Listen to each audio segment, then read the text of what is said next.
Hi there. This morning I got up, made my coffee as I always do, and when I put some half and half in the coffee, I saw that it was on the verge of sour. You know how sometimes you put the cream in the coffee and it kind of curdles a little bit? I hate it when that happens.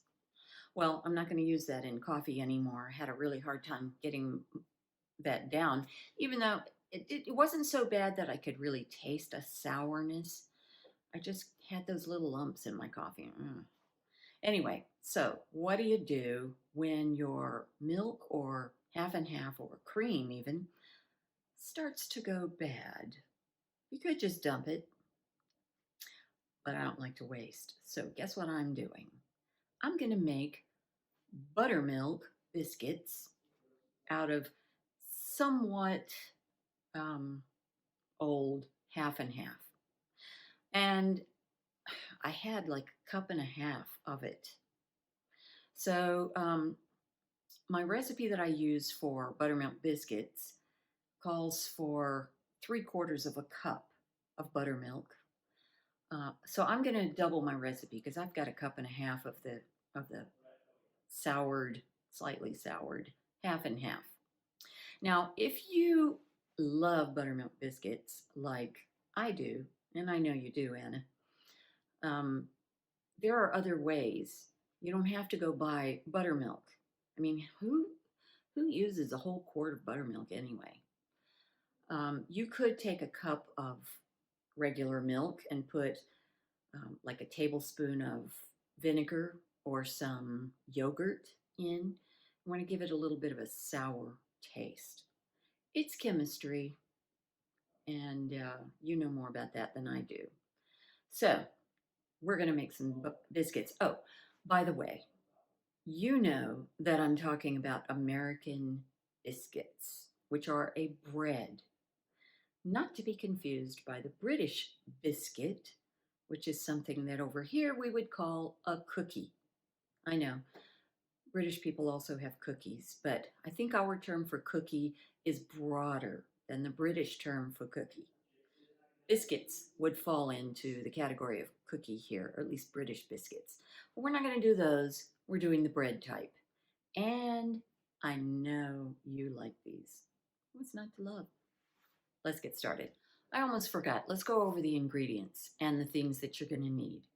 So I told you about the half and half. So you need some kind of soured milk or um, buttermilk.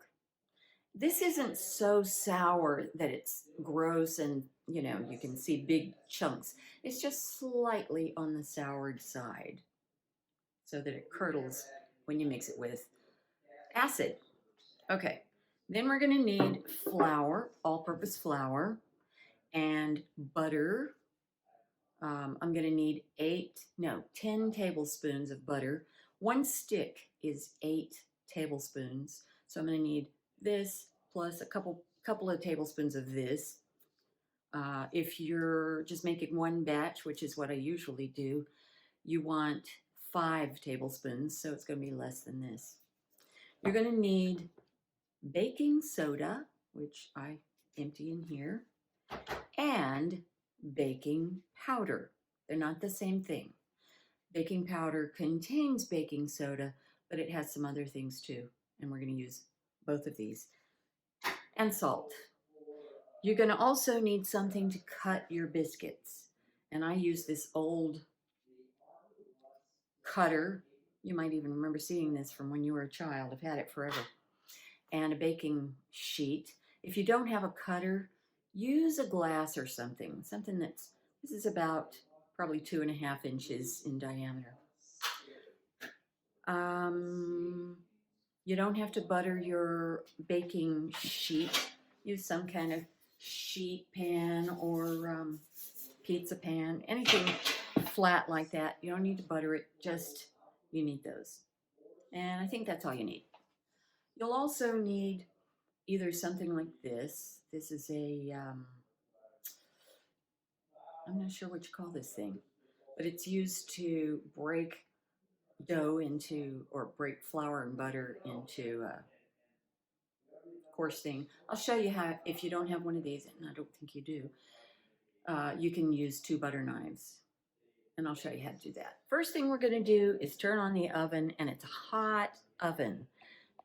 We cook them not for very long, but on a hot oven. So we're going to preheat to 450 degrees Fahrenheit. So 450, heat that oven up. It's going to take a while. Okay, this is an easy recipe, by the way. So now we need the regular amount is 1.5 cups of flour. So here's, no, 1 3/4, sorry. So here's what I'm going to do. I have these measuring cups. I have a 1 cup and I have a 3/4 cup, which is which is really handy. So I'm just gonna use these 2 and do each twice. That's the easy way to double. So look at my hands. Okay. Here's my flour.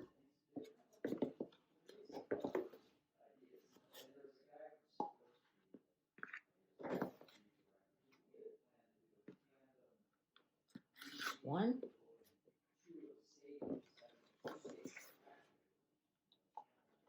And 2. Don't forget, we're doubling, so you're just going to do 1 cup once. Okay. I'm not sure I have enough flour here. I might have to stop the camera and refill my flour bin. And I'm pretty sure I'm going to have to do that. Yep. I'll be back. I went ahead and filled the 3/4 cup and put it in, so I just have to do 1 more.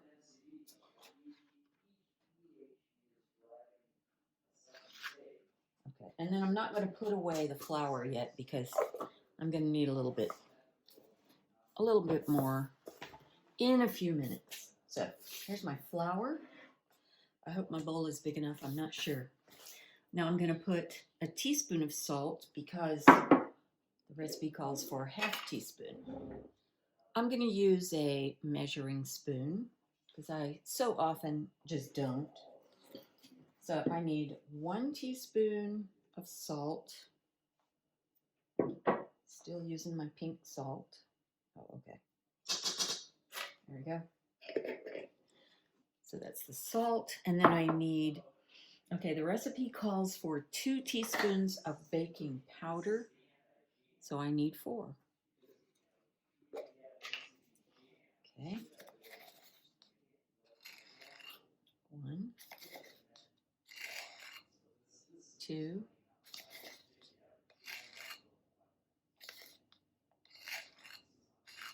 3,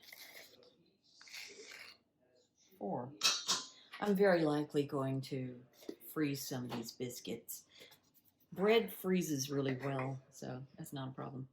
Okay, that's the baking powder, and then I need baking soda. The recipe calls for 1/2 teaspoon. By the way, I got this recipe in an old cookbook that I have called The Joy of Cooking. A lot of people know that one, and that's where this came from. So, recipe calls for 1/2 teaspoon of baking soda. So I'm going to be using 1 teaspoon of baking soda. And there it is. Now, you could sift this and that would be fine, but it's not necessary, so I'm not going to do it. I'm just going to take my whisk and just whisk these together just to mix all that stuff in there.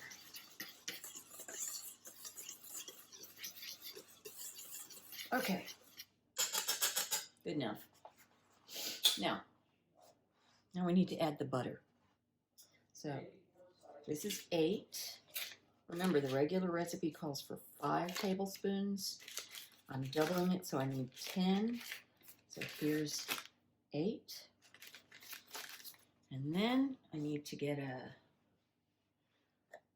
knife that will cut this. There you go. And it's really handy. They put these marks on there. Not quite perfect, but anyway, I can see what 2 tablespoons is going to be like.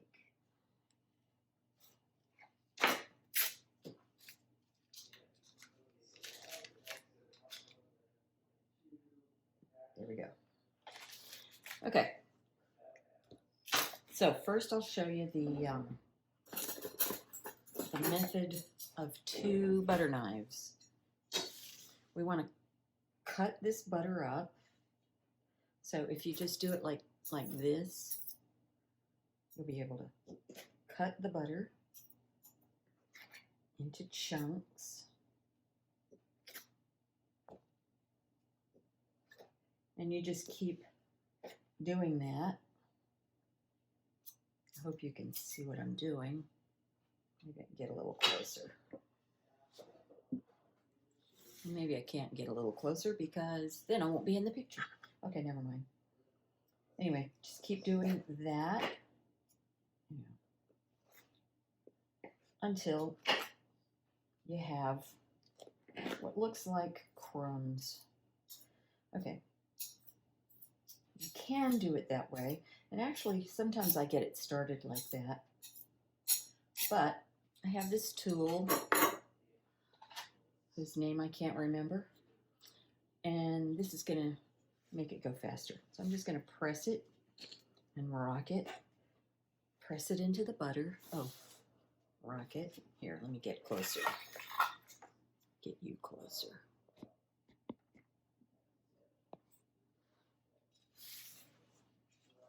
Okay. And it will start collecting in this thing. So I'll just do this. Just cut it off. Get it out of there. And go back to it. And just keep doing this until all the flour is incorporated and the butter is mixed in. Oh yeah, there are some other things you can do. Let's see. I have seen, I'll show you what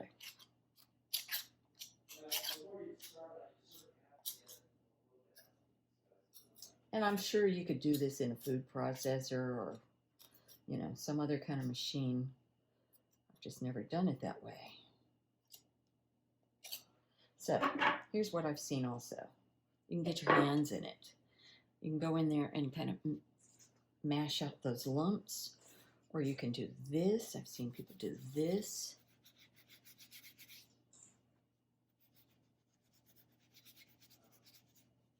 One of these days I'm going to try it in a food processor.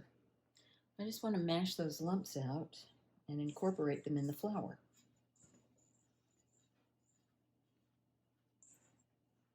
And you can, you know, try different ways. Everything you do gets you closer to the goal of combining this butter and the flour. Be careful when you do this part. You don't want to, you know, send flour flying all over the kitchen. Okay, I think I've done it enough. So it should resemble coarse crumbs. You don't want any big chunks of butter in there. That's the important thing. It doesn't have to be, you know, 100% incorporated, but I don't have any big chunks of butter. So at this point, just going to pour in the milk, or half and half in my case, and stir it.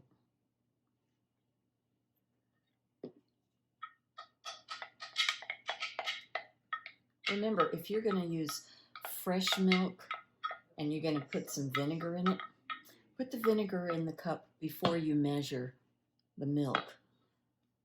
Otherwise, you're going to have too much liquid. Yeah. Okay. So we're just going to stir it. You don't want to use a machine to do this because you don't want to develop the gluten.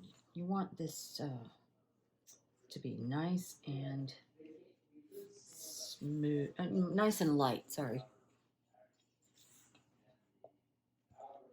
Okay.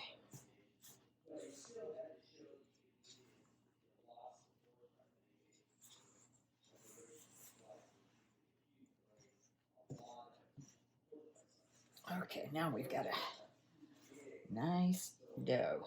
This is easier to handle when you're doing half the amount, which is, the recipe. Okay, that's pretty good.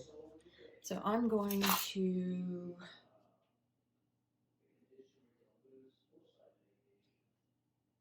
I'm going to use one more tool that I didn't think of. I'll show you. We're going to, wait.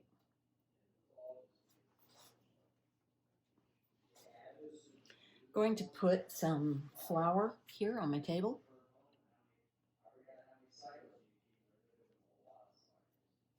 Move it closer. I want you to see everything. Ah, that means the oven's hot.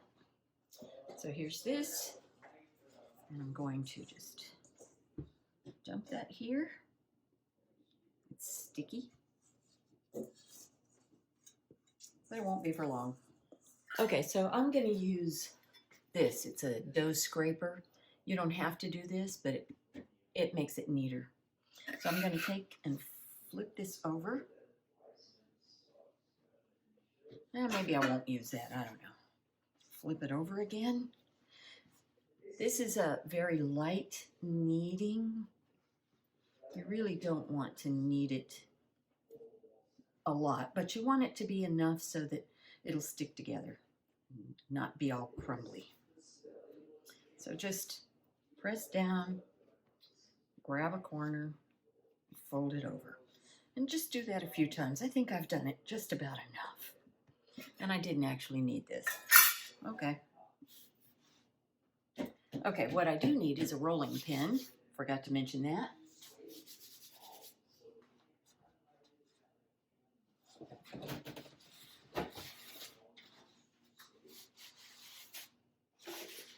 So here's my rolling pin. I'm going to roll this to about 3/4 of an inch thick. Because I like nice, thick biscuits. Just roll it out nice.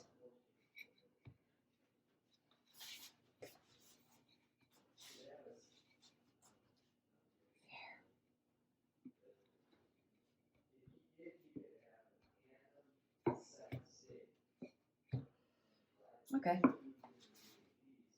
Yeah. About 3/4 is good. All right. And then we're going to just cut them. This.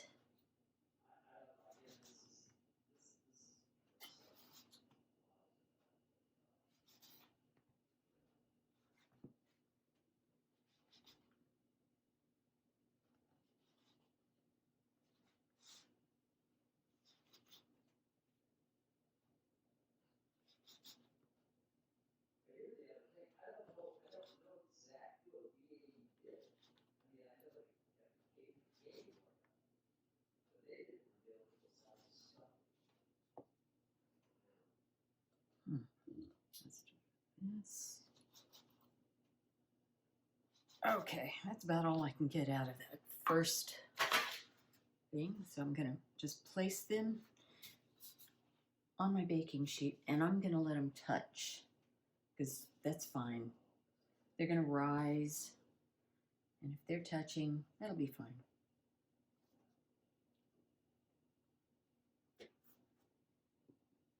These are going to be our prettiest ones.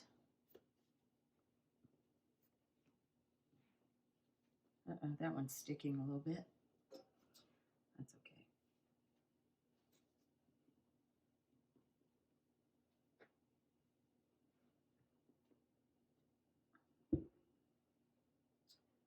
Okay.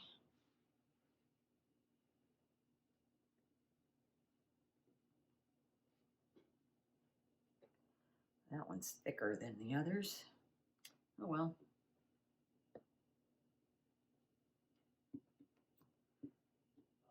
You know, this right here, if I just trim it, I'd have a star-shaped one. On the other hand, I don't want it to be hard. You know, those points. So, nah. Okay, so I'm going to get all this together. This is kind of tricky. I don't know. I know what I'm going to do with that piece. And I'll do it with these two also. Okay, so I got this. And I just slap it. Because what I want to do is try to get those cracks to stick together. This is why the first group of donuts is the prettiest. Let me just move these. Do something with that later. And roll this again.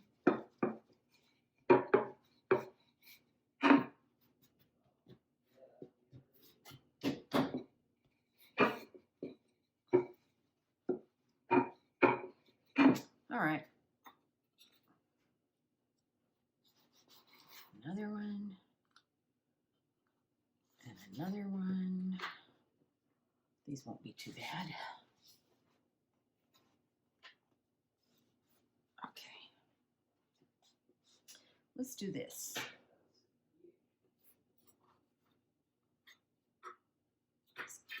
I'm just gonna kind of turn it. You know, won't be perfectly round, but I don't want those things sticking up because they'll cook and they'll be hard. But if I do it like this, I don't know. I'm not sure how it's going to work. We'll see. Okay. And here's another one. Let's do that. That. Try to get it roundish. It's going to be a small one. I don't know. All right.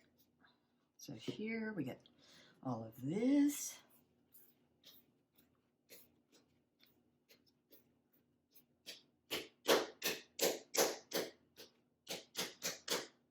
So I'm seeing more cracks on that side than I am on that side, so this is going to be my top.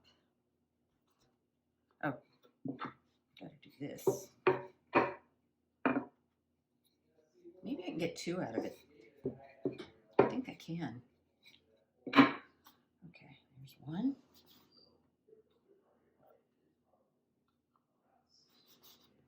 Yeah. We're almost there. And even though the last one is what I call the ugly one, it's still going to taste delicious. So what I do is I eat the ugly one before I serve them.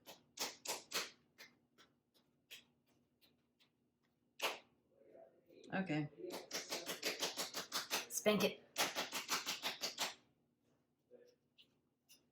Okay, and there it is. So, there's the biscuits. Now I'm going to stick those in the oven and set the timer for 10 minutes. It's been 10 minutes and I just took them out of the oven. You ready to see them? Here they are.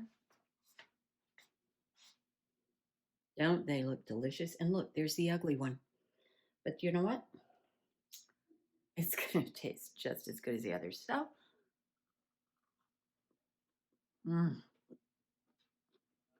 it's so good. So,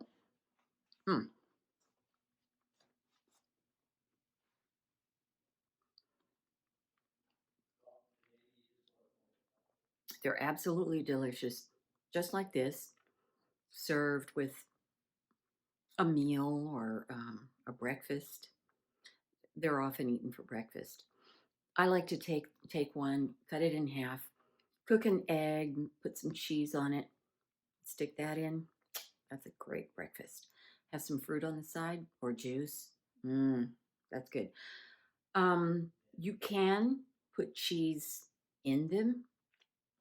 I used to make cheese biscuits. It's a little bit different, but I don't see why you couldn't just throw some in this. Um, oh, some people put butter on it, but you saw how much butter went into it. They're very buttery, so I don't think they need that. I like to sometimes just put some good jam on them and eat that. Anyway, I hope you enjoy them. Hope you try them. I know you love them.